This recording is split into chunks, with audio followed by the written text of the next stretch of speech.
Existem poderes sobrenaturais capazes de predizer o futuro ou influenciar os fatos? Muitos médiuns, astrólogos e tarólogos acreditam nisso. Outros tentaram fornecer provas. Entre os que afirmaram possuir poderes ocultos está Aleister Crowley. Ele acreditava saber usar a força da mente para curvar qualquer pessoa à sua vontade. Um dia, na década de 1920, enquanto andava por Nova York com seu amigo William Seabrook, ele pôs seu poder à prova. Seabrook pediu por uma demonstração e... Então, Crowley apontou um cavalheiro que estava andando pela rua e disse, veja isso. Crowley começou a imitar o jeito de andar daquela pessoa e, de repente, Crowley caiu de joelhos e se levantou. O homem que ele estava imitando escorregou e caiu na calçada. Ele se levantou, olhou para ver o que tinha acontecido e não pôde entender. E essa foi uma demonstração dos poderes mágicos de Crowley. A história é lendária em círculos ligados ao ocultismo e tomada como prova de um conceito chamado ação à distância.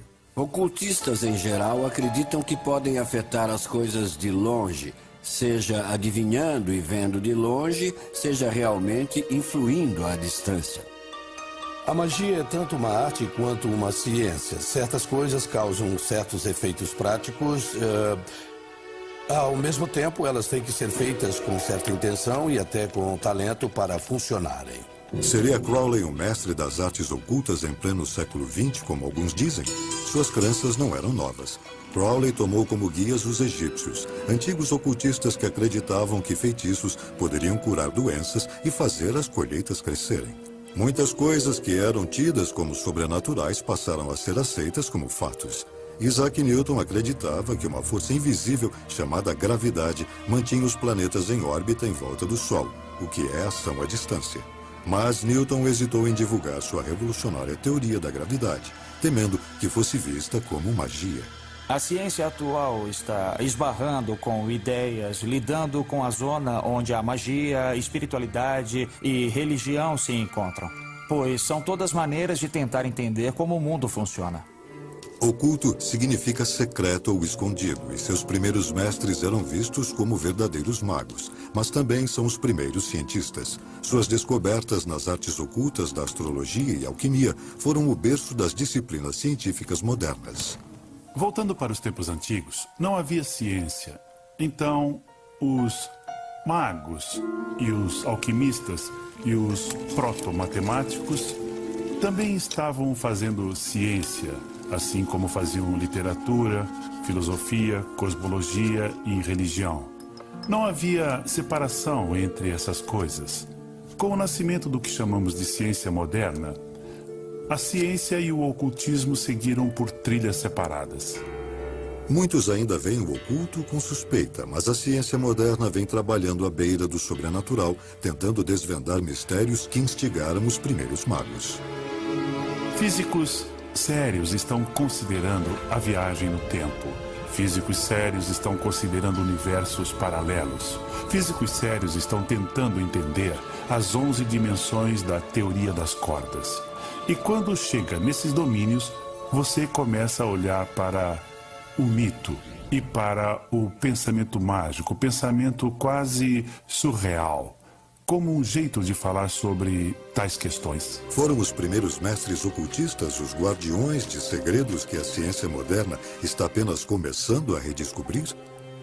A trilha do ocultismo começa no Egito, 5.000 anos atrás, um pouco antes da ascensão dos grandes faraós, da invenção dos hieróglifos ou dos pictogramas. Os egípcios documentavam sua história e religião e desenvolveram sistemas complexos de astronomia, astrologia e geometria. Eles acreditavam que o poderoso conhecimento vinha do deus Thoth. Thoth, ou Tahut, era o deus egípcio da magia. E mais do que apenas o deus da magia, era o deus da escrita, da astronomia, da matemática e da ciência. Ele inventou a linguagem, inventou a escrita. Apenas sacerdotes com treinamento especial tinham acesso ao conhecimento secreto de Thoth. Imhotep, construtor da primeira pirâmide, foi um dos escolhidos. Thoth era considerado aquele que nos deu a escrita, os números e as artes de autoconhecimento através de trabalhos com a consciência. Há quem pense que ele era uma pessoa que foi deificada por suas realizações. Outros acreditam que era uma entidade mística desde o início. As lendas dizem que o livro de magia escrito por Thoth continha segredos dos deuses. Considerava-se que o livro de Thoth estava situado no plano astral. Ele não era um objeto físico, mas algo a que você só chegaria numa verdadeira viagem de consciência. Então, provavelmente é uma das mais antigas ocorrências de mediunidade, onde um indivíduo poderia atingir um estado especial da mente e contatar a energia de Thoth, onde pudesse encontrá-la e ser guiado por esse tipo de consciência multilingüe e multicodificado. Se você for descrever o livro de Thoth, você pode muito bem olhar uma construção como a pirâmide ou a esfinge e dizer que os ensinamentos ali contidos são páginas do livro de Thoth.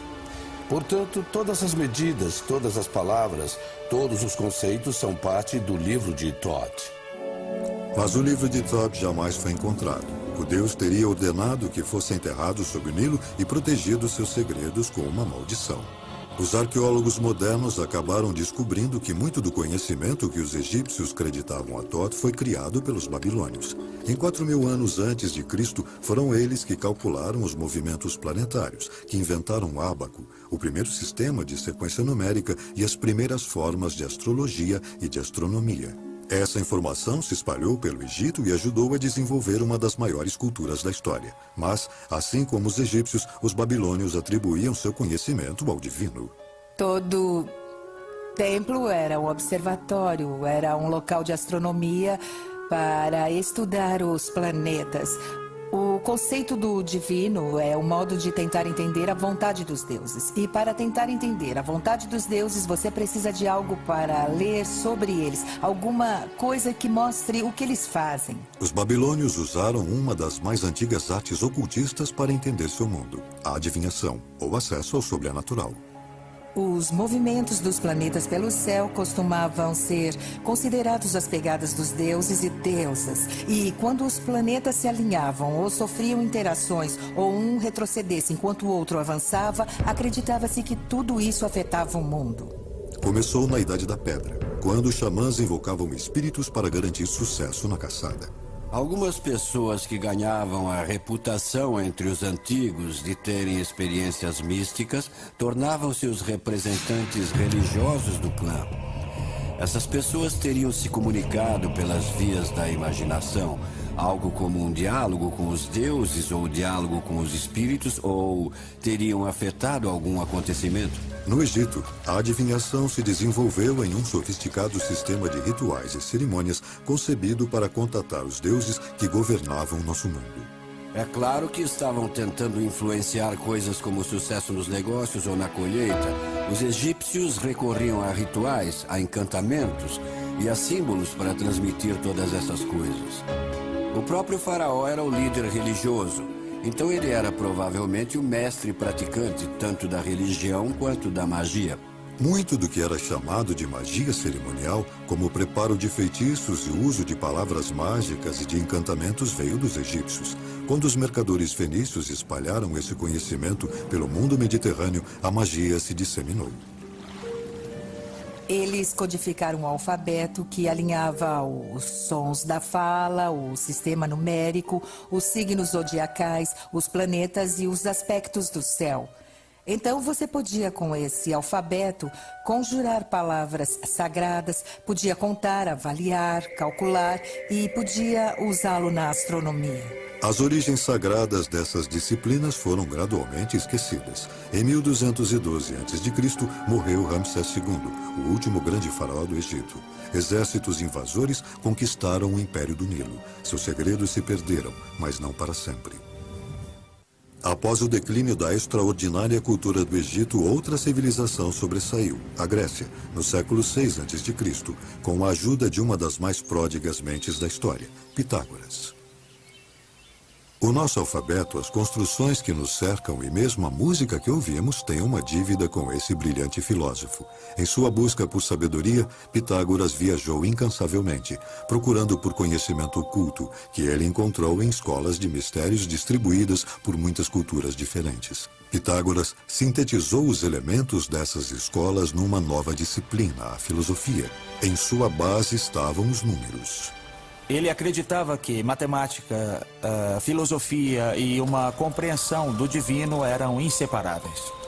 Não podemos dizer que ele originou nada, mas ele condensou e trabalhou o conhecimento daquele mundo e o trouxe para aplicações práticas. Pitágoras identificou os números como os elementos mais fundamentais da criação. Quando olhamos para a ciência da nossa época, percebemos que todo mundo está repleto de constantes matemáticas. Você tem o pi, tem a velocidade da luz, tem a força da gravidade. Então, a ideia de que os números descrevem o mundo é adequada.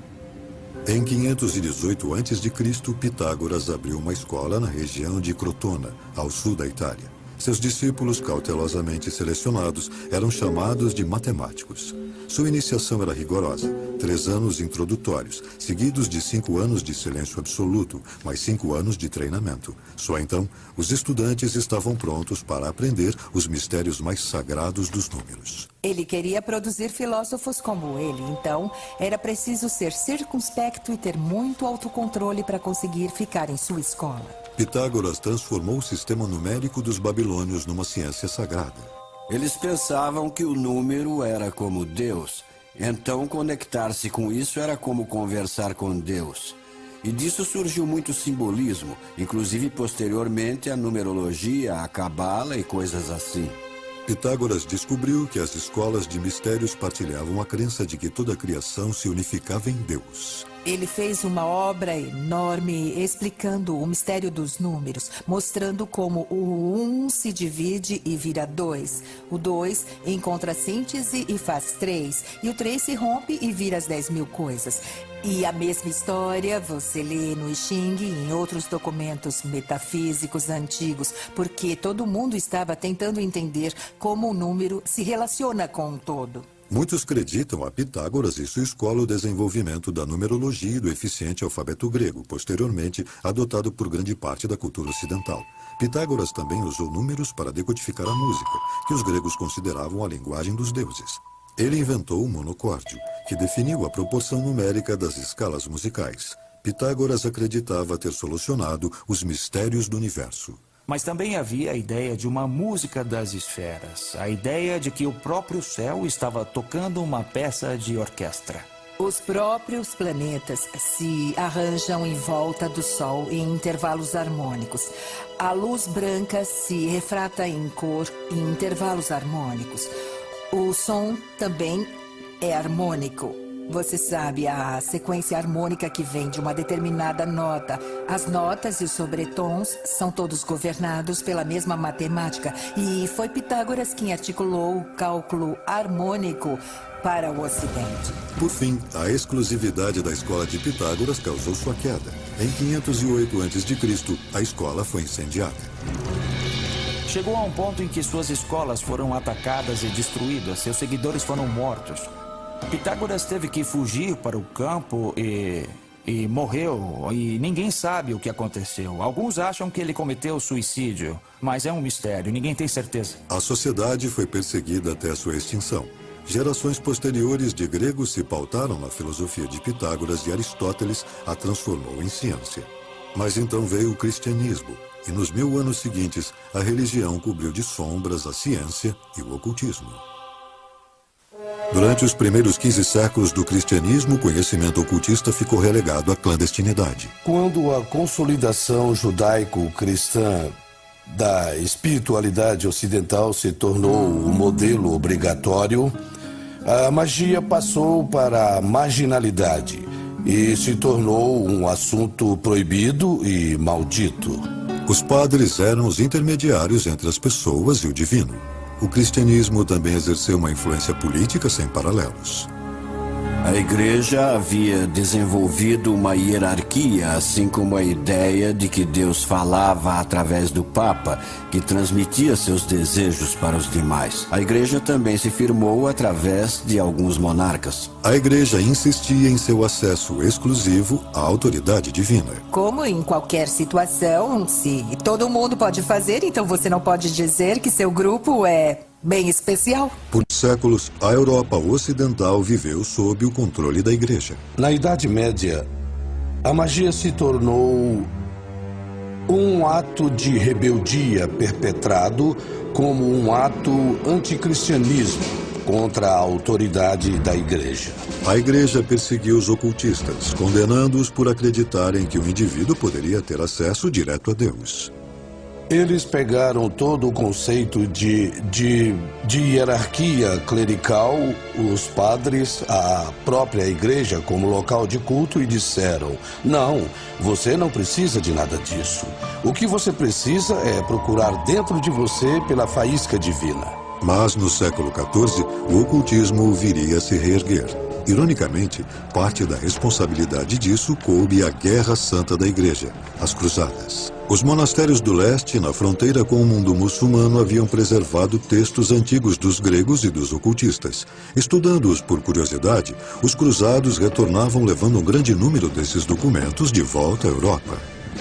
Esse conhecimento começou a vazar. Pequenas coisas foram sendo encontradas nos monastérios. Uma estrutura aqui, um texto ali. Então circularam rumores de que tinha havido um aprendizado muito maior no passado. A redescoberta alimentou um renascimento cultural extraordinário. Esse é o ponto em que as pessoas começaram a perceber: os antigos tinham muita sabedoria. Então surge uma nova reverência pelas tradições egípcias, gregas, romanas e hebraicas também, porque as pessoas estão em busca de conhecimento e informação e querem entender os segredos dos antigos. As it ushered in the Renaissance, leading the movement into new ways of looking at old knowledge was the German physician Paracelsus. Born in Germany in 1493, Paracelsus trained in traditional medicine but also studied alchemy. Ultimately, forced out of school for challenging the status quo, he embarked on a nomadic life supporting himself with astrology readings. In his far-flung travels, he sought knowledge from any source he could find. Paracelsus went around Europe and talked to barbers, talked to witches, talked to midwives, talked to, the village healer, and gathered together from everywhere what worked. And this was his huge final stance, is I use what works. He rejected outworn theories, ventured beyond accepted boundaries. His pioneering experiments with minerals and chemicals laid the foundation for modern medicine. It was just the beginning of a scientific revolution. The next century would herald the discovery of an occult text that went against more than tradition. A Renascença trouxe um novo espírito de aprendizado e academia se espalharam por toda a Europa. No século XV, Marcello Fatini fundou uma das mais progressistas da Itália. Com o apoio de seu mecenas, Cosimo de Medici, Fatini adquiriu e traduziu uma coleção de documentos de autoria acreditada a um misterioso mago egípcio chamado Hermes Trismegistus. An emissary from the Orthodox Church brought a cache of documents, and Ficino found, I think it was 12 books supposedly written by Hermes. They weren't necessarily all written as one book, but they were gathered together once these translations were made. The documents, which became known as the Hermeticum, contained teachings from the early Christian era that had been lost for centuries. Their pedigree appeared to be impeccable. The name of their supposed author, the mysterious Hermes Trismegistus, was a combination of the Greek god Hermes and the Egyptian god Thoth, the two greatest gods of Greek and Egyptian magic. There was occultism in there. There were esoteric doctrines. There was alchemy. There was magic. There was astrology. And Ficino and his school considered these documents to be extremely old, predating Plato, in fact, and having come from Egypt. Scholars would determine that the man Hermes Trismegistus never existed. What Ficino was translating was a compendium of Greek lore about how an individual could cultivate themselves and become enlightened. Raising of a given individual's consciousness until they are like the gods. Os livros eram uma série de diálogos onde o deus Hermes e outros transmitiam segredos do universo. Um dos documentos era uma pequena peça chamada Tábua Esmeraldina, que se tornou a Bíblia dos ocultistas renascentistas.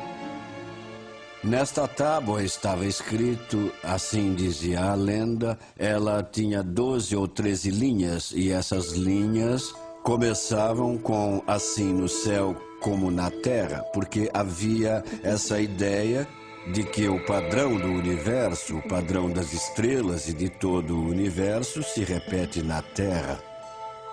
O Hermético restabelecia o ensinamento das primeiras escolas de mistérios, de que os seres humanos possuem uma natureza divina. Então é esta a grande meta da iniciação hermética e qualquer outro tipo de iniciação, é transcender nossa mortalidade para voltarmos ao nosso estado original de unidade espiritual. O Hermético fascinou os acadêmicos renascentistas e resgatou o ocultismo. Poderia a ideia de que os seres humanos têm um canal direto com Deus suplantar a autoridade da Igreja? A descoberta do Hermético durante a Renascença criou uma nova geração de ocultistas. Eles procuravam combinar religião, ciência e magia, uma perigosa empreitada numa sociedade regida pelo cristianismo. John Dee arriscaria sua vida para estudar tais lições.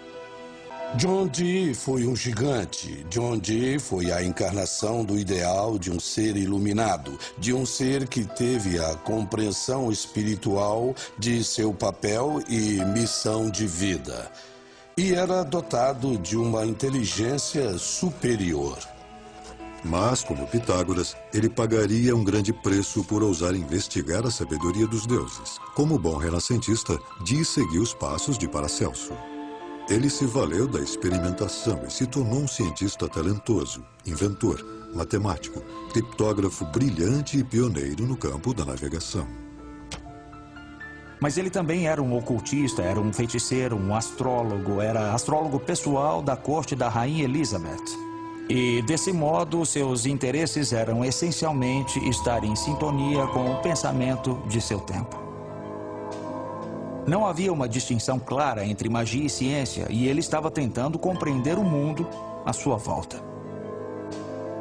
Quando a Rainha Elizabeth assumiu o trono da Inglaterra em 1558, ela nomeou Dee o astrólogo da corte, mas sua influência foi muito além dessa posição. O famoso mago da Inglaterra também era um espião da rainha. Ele se envolvia em intrigas políticas. Ele era um aliado de confiança da rainha, mas também trabalhava nos bastidores em toda a Europa para ajudar a diminuir o poder da Igreja Católica e colocar o poder da Igreja Protestante em seu lugar. Guiada por Dee, a Rainha Elizabeth legitimou oficialmente a ciência oculta mais significativa da Renascença, a alquimia. Os alquimistas tinham duas metas: curar doenças e transformar metais básicos em ouro. Eles acreditavam que obteriam sucesso ao encontrar a pedra filosofal, um agente místico que também levaria os alquimistas a um elevado estado de consciência. Era uma abordagem para tentar entender como o mundo físico trabalha. A prática da alquimia foi a precursora da química moderna. A alquimia existia desde os antigos egípcios, mas nas mãos dos cientistas renascentistas atingiu outros patamares. Tudo o que sabemos e fazemos hoje na ciência moderna foi desenvolvido pelos alquimistas. Técnicas de laboratório eram parte da tradição alquímica. A observação de resultados e o método científico são filhos da alquimia. Os alquimistas estavam na vanguarda da ciência. Eles descobriram o fósforo, o zinco, a destilação do álcool, a natureza microscópica das doenças. Eles foram os primeiros a entender como o sangue circula no corpo. A igreja via seus experimentos heterodoxos e avanços científicos com suspeita crescente. Estavam acelerando o que a natureza faz, acelerando a velocidade da transformação dos metais, acelerando a velocidade da interação das substâncias e ampliando a consciência. E a igreja achava que você não podia acelerar as criações de Deus sem recorrer aos demônios. À parte seu trabalho com alquimia, a verdadeira paixão de Dee no ocultismo era a adivinhação. Ele acreditava que podia aplicar métodos científicos para se comunicar com seres sobrenaturais. A obsessão de Dee por contatar anjos teria consequências desastrosas. A arte de manipular objetos como ossos, folhas de chá e cartas de tarô vieram do leste muçulmano no século XIV e se tornaram um método popular de predição. Mas Dee usava um método chamado de cristalomancia. Confiava na bola de cristal para visualizar informações sobrenaturais. A cristalomancia é uma técnica muito antiga. Usa-se vidro, espelho, reflexo da água, tudo que tem uma superfície refletora. Tenta-se ver não apenas as coisas materiais, mas as coisas espirituais também. Os esforços de Dee fracassavam até o dia em que um jovem chamado Edward Kelly apareceu à sua porta. Kelly parecia ter talento para ver o mundo das sombras. A técnica consistia em Edward Kelly olhar para um cristal de ametista, descrevendo o que via, enquanto John Dee registrava essa comunicação. Kelly começou a receber mensagens dos anjos. Eles falavam numa linguagem chamada enoquiana, do livro bíblico perdido de Enoque. Essas transmissões são exemplo da prática mediúnica que os seguidores da nova era hoje chamam de channeling. O que Dee e Kelly faziam era pura novidade. Não era baseado na tradição. Ele parecia estar falando uma nova língua. A língua enoquiana parece ter vocabulário e sintaxe coerentes. Então, não parece com algo que Kelly, que não tinha uma educação particularmente erudita, pudesse ter inventado. Ele não poderia ter inventado uma coisa daquelas. John Dee e Kelly viajaram pela Europa para divulgar suas descobertas, bem quando a Inquisição tomava medidas sérias contra os hereges.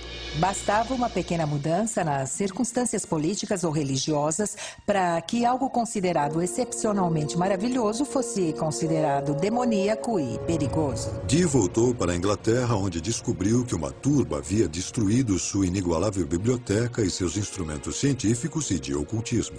Ele havia perdido sua posição na corte. O homem que começara como cientista influente da Renascença acabou sem um tostão, acusado de feitiçaria.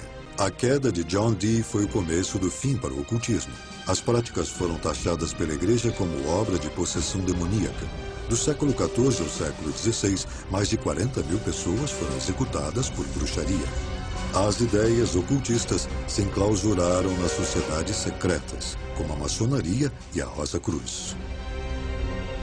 Eles começaram a entrar em irmandades secretas e outras organizações porque eram ideias muito poderosas e perigosas.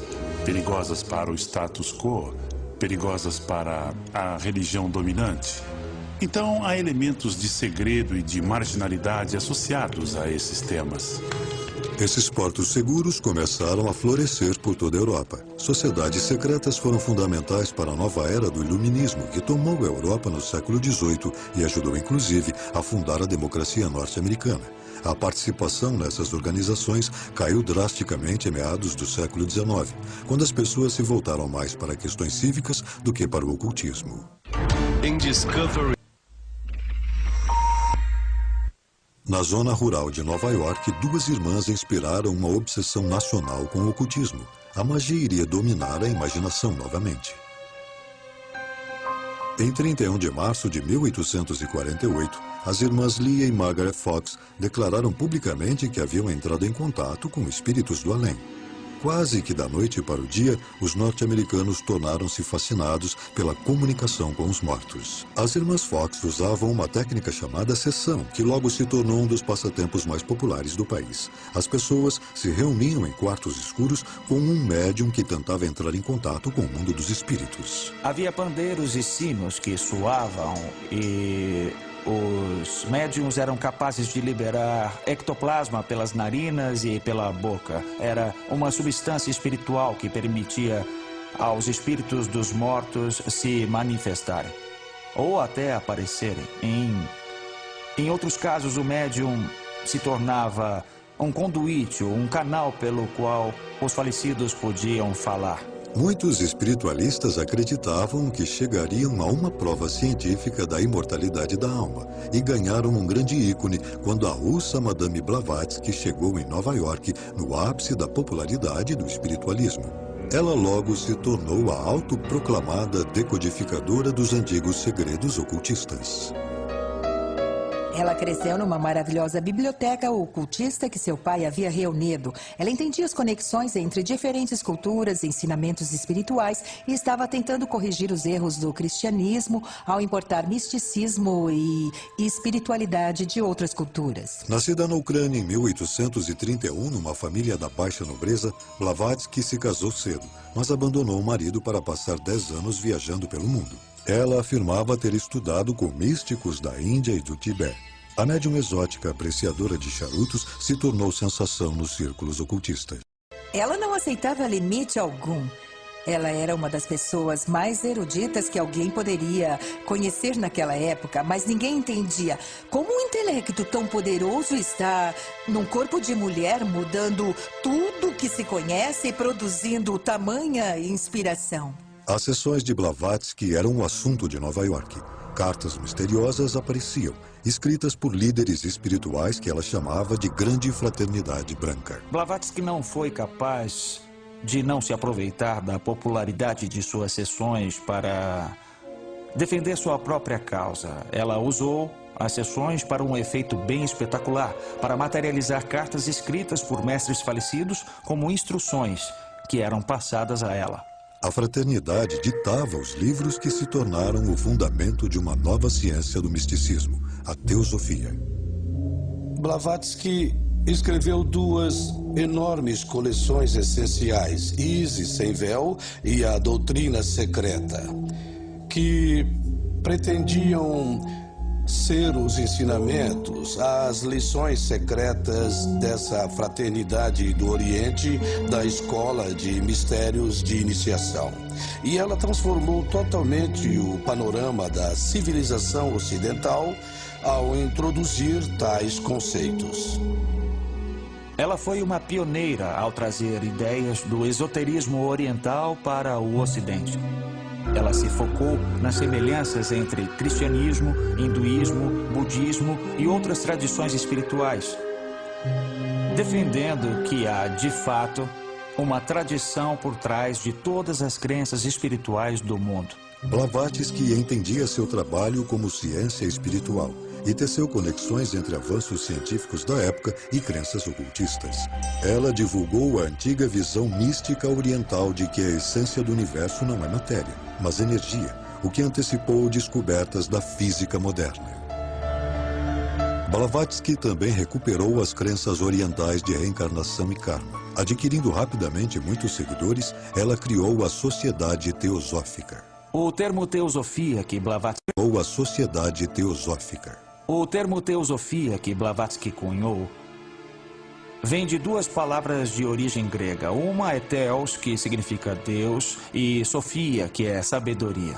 Então, a Sociedade Teosófica ensinava a sabedoria sagrada.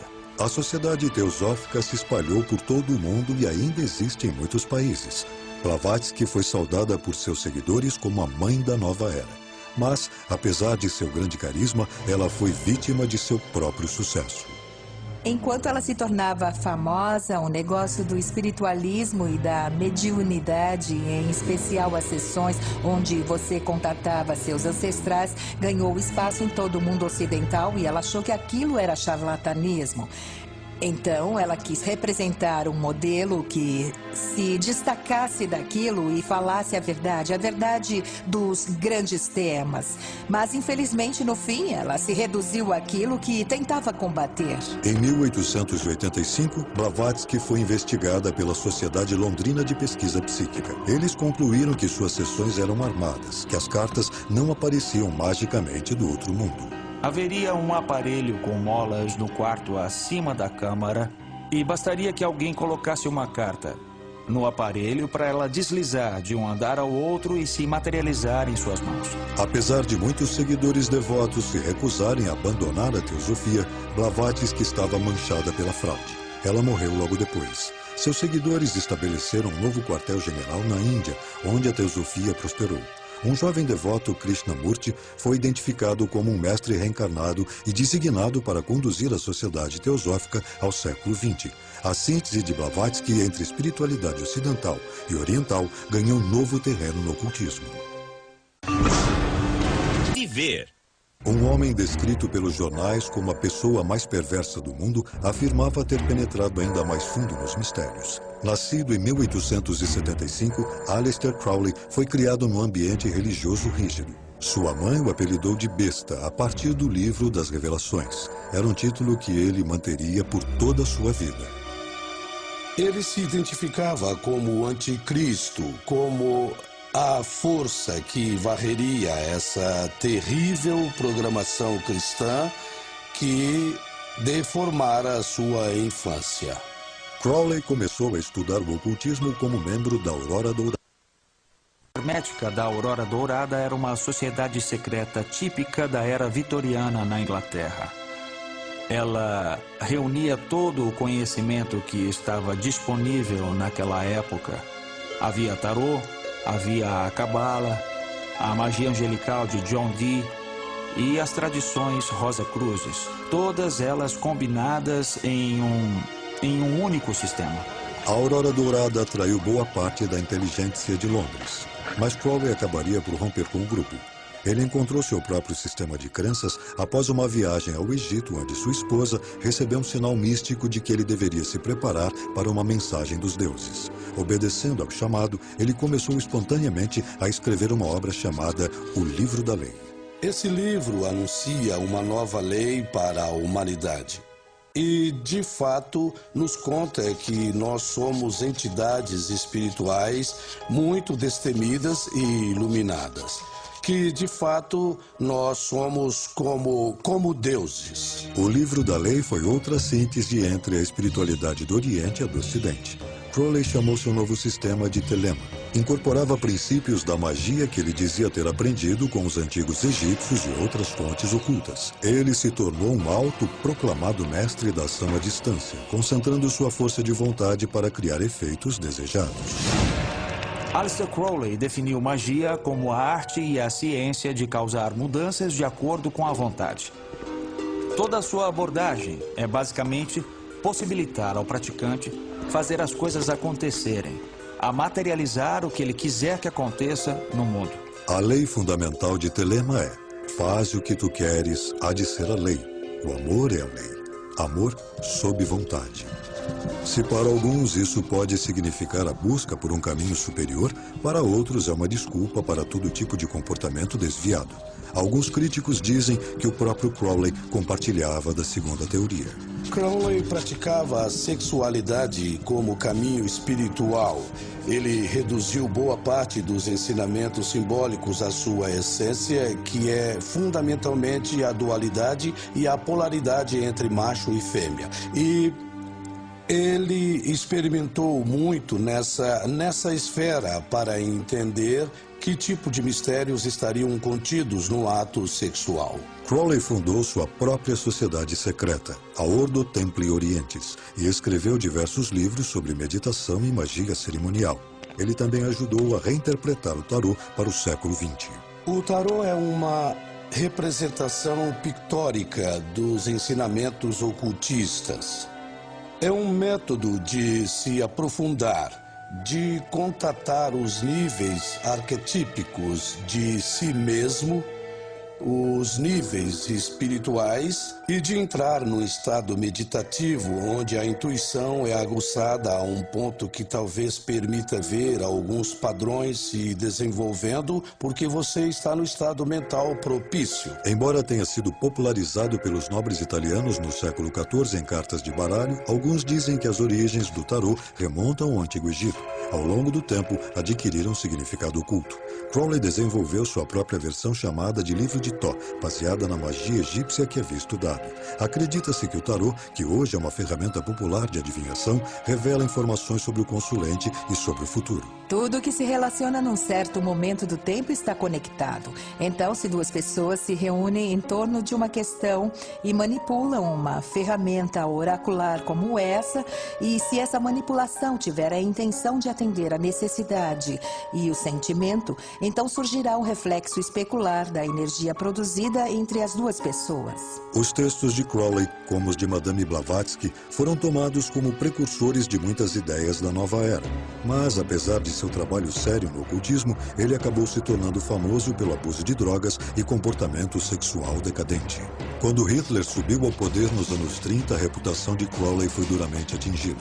Ele escreveu propaganda nazista e logo se tornou um excluído. Depois da Segunda Guerra Mundial, houve rumores de que Hitler teria usado os textos de Crowley e Madame Blavatsky para formar sua teoria sobre a superioridade ariana. Não acho que haja qualquer evidência de que Hitler leu as obras de Aleister Crowley propriamente. Sem dúvida é sabido que Hitler e membros de seu regime tinham grande interesse no ocultismo e que adotaram como seus alguns dos símbolos ocultistas. Doente e viciado em ópio, Crowley passou seus últimos dias numa pensão e morreu em 1947. Como outros ocultistas antes dele, Crowley tentou aprender os segredos dos deuses e terminou desacreditado e condenado pela sociedade. Eu acho que no caso dos grandes pensadores da história, que no fim acabam sendo perseguidos por suas crenças, o que acontece é que essas pessoas estão muito à frente de seu tempo e desafiam nossas concepções, deixando as pessoas desconfortáveis.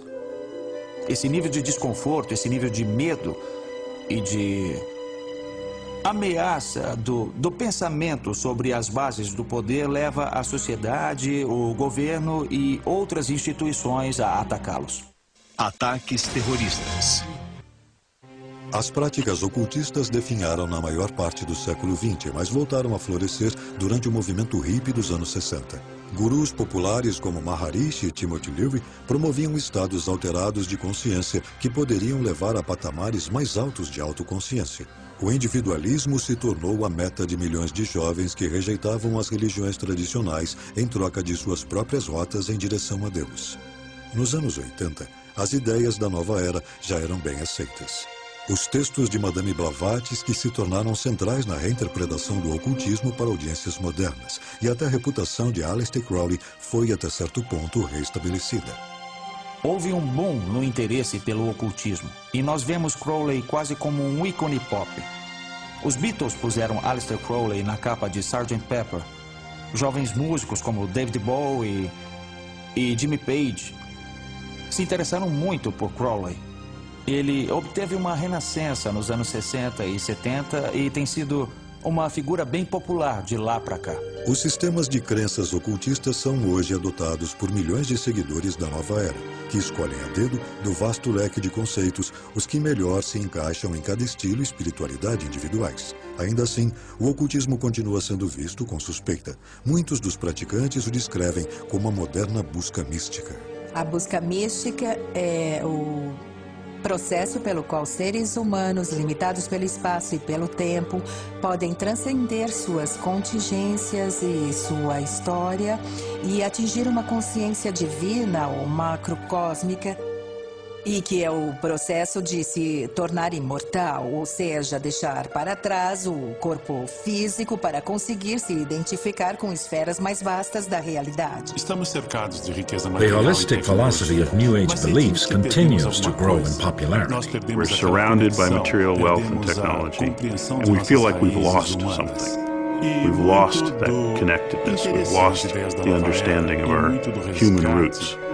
And a lot of the interest in New Age. O desejo de reconectar-se com essa história, de nos fazer sentir mais completos, mais espiritualizados, mais conectados, mais cientes da paixão e do significado da vida. E o que começou como magia ocultista influenciou o mundo da ciência.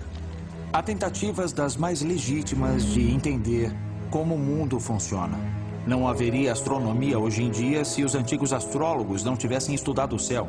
Não haveria química hoje em dia se não fossem os alquimistas. Havia segredos que eles pensavam se referir ao segredo da vida eterna.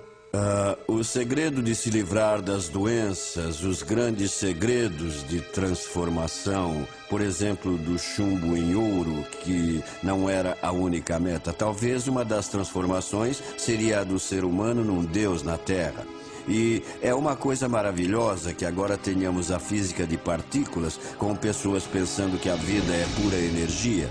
E que talvez haja uma conexão entre todas essas ideias. Talvez o poder de se tornar Deus seja a habilidade de transformar a si mesmo. A medicina e a ciência se beneficiaram do legado do ocultismo. E no futuro, o que chamamos de magia pode ter um papel em descobertas ainda maiores. No campo da ciência, temos uma cultura de especialistas muito focados em áreas particulares. Então eu acho que alguma coisa da natureza holística do passado é necessário para fazer a revolução que nós ainda não conseguimos fazer na ciência. As crenças podem nos cegar. Sejam crenças religiosas ou crenças científicas. E o grande mérito dos experimentos ocultistas é nos manter abertos para todas as possibilidades. Apesar do progresso feito pela ciência, o mundo moderno ainda tem muitos mistérios que talvez nunca se expliquem. É o incognoscível, é o mistério. E o mistério é o centro da busca espiritual. Mas também é o centro da busca científica e da busca artística. É para isso que estamos na Terra, para perseguir esse mistério. Como os primeiros ocultistas, os cientistas modernos vão continuar procurando maneiras de adivinhar os mistérios do mundo e as forças que o criaram.